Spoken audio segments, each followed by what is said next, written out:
Hey, what's up guys? So in this video, we will see how to unhide photos and videos on the Oppo A5x. Now, if you have hidden your photos and videos in your gallery app, and if you want to unhide your photos and videos, first of all, just open the Photos app on your smartphone, then tap on Albums. From here, tap on Private, then enter your privacy password.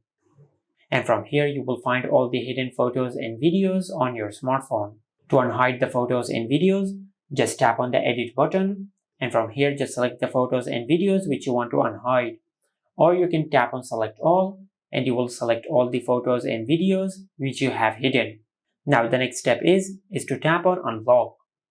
Now you can either select a location where you want to save these photos and videos, or you can tap on original location and they will go back to the location from where you have hidden the photos and videos. Now, if you go back to your Photos app, as you can see, we have successfully unhidden the photos and videos on our Oppo phone. And this is how you can unhide photos and videos on the Oppo A5x. Make sure to like, comment, and subscribe. Thank you for watching.